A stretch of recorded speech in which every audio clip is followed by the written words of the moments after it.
All right, we're going to learn the last participle today. It's called the future passive participle.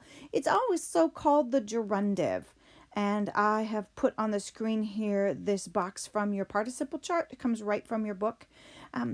Now, the gerundive is formed from the present stem. So this is going to be easy. Remember, the present stem is the second principal part, the one that we use to form imperfect, present, and future. It's really easy. Take off the RE, get the stem, just like you know already. We're going to add ND, which, look here, matches with gerundive. And we add, because it's an adjective, we're going to add first and second declension endings, whatever matches the noun that the gerundive modifies, right, in gender, case, and number. So the way also to form it is, if you notice, I have got some patterns here for you. In each of these, it's not that important. I just want to point it out that the normal A or the E from the stem or the I and the I, it's just a little bit different. You notice that they're all what we call short or weak. They do not have a macron on them in the future passive participle. Also, the third IO and the fourth has an IE in it as well. So there's an example of the pattern I've given you on the chart, so you can go back and take a look. Now, the future perfect participle is translated as to be verbed or going to or about to be verbed, because remember, it's future, but it's passive. Now, this whole to be verbed or going to or about to be the to be verbed, it sounds exactly like how you translate a present passive infinitive. So don't be confused if that comes up. This is an adjective, so it modifies a noun. The present passive infinitive is all verb. Okay, let's look how we would form one. So I have the verb lawo, laware, lawi, lautum, right? To wash. So what I would do is I'd take the stem of the second principal part. Remember, look here, it becomes a weak E. You add the ND, and if I want to put it in the nominative masculine, for instance, I would add a US. Lawandust, and we translate that is just like up here, to be washed, about to be washed, going to be washed. Pretty simple the way you do that, the way you translate it. Okay, so sometimes you'll see a gerundive with a noun. It can express the act of doing something. However, it never appears in the nominative case. And the translation of the gerundive is always active, and the noun behaves as the direct object. You're not going to see this a ton, but I want to introduce it to you. I've got this phrase, the gerundive with the noun, highlighted here so that you can see it.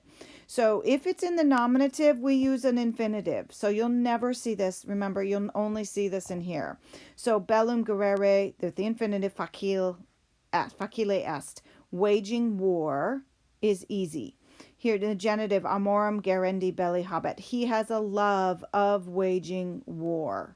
Literally, if you're going to translate literally, is of war to be waged. Because remember, we have up here to be something, right?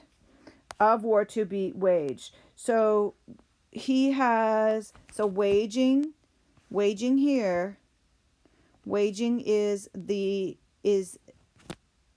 participle. What kind of war? Waging war, right? So it comes across, it's used with a noun. Instrumentum bello gerendo, an instrument for waging war. That's how we'd say it in the active, but literally in the passive, it's for war to be waged. We often translate this in the active because it makes much more sense, but it doesn't change the fact that it's passive, because you could still add, remember how to tell if something is passive? You can add by zombies, right? Any of these you can add by zombies, and it makes sense. So all of these are still passive, but we translate it in the active because it just makes more English sense.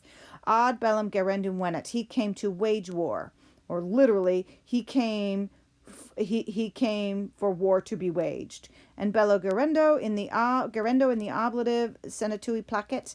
He pleases the Senate by waging war. It sounds active, but it's actually passive. So it's literally by war to be waged by zombies. Okay, that's how you'll see it used with a noun. So last thing I want to talk to you about is passive periphrastic.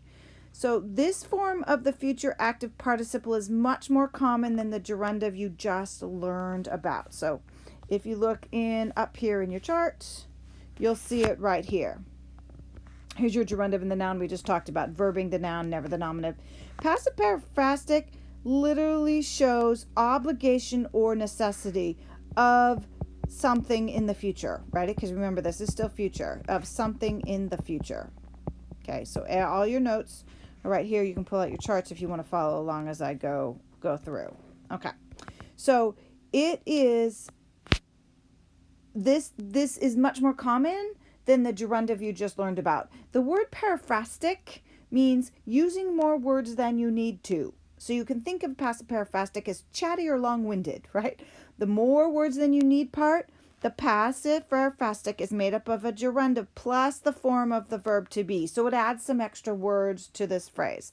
So if I said kibus edendus est, here's our form, the to be free. The food is to be eaten, right?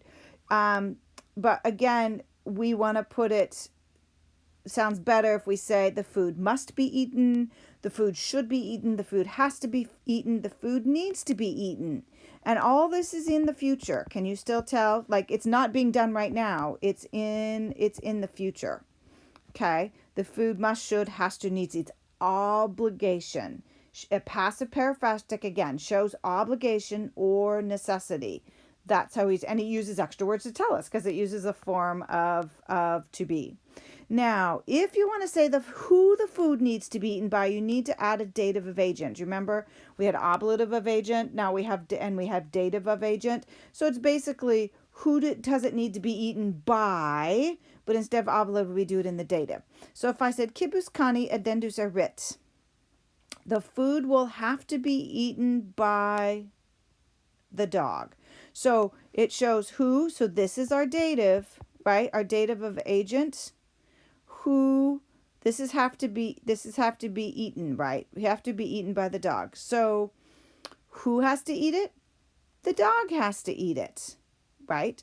So it's encouraged to translate the passive periphrastic with the dative as the active, as that makes them sound better. So the food will have to be eaten, and then we have our whole passive phrase, by the dog. Remember, we can put by zombies in there. But you can take by the dog and turn it into, right here, what appears to be the subject. The dog will have to eat the food. It still stays in the dative, but it doesn't change the meaning.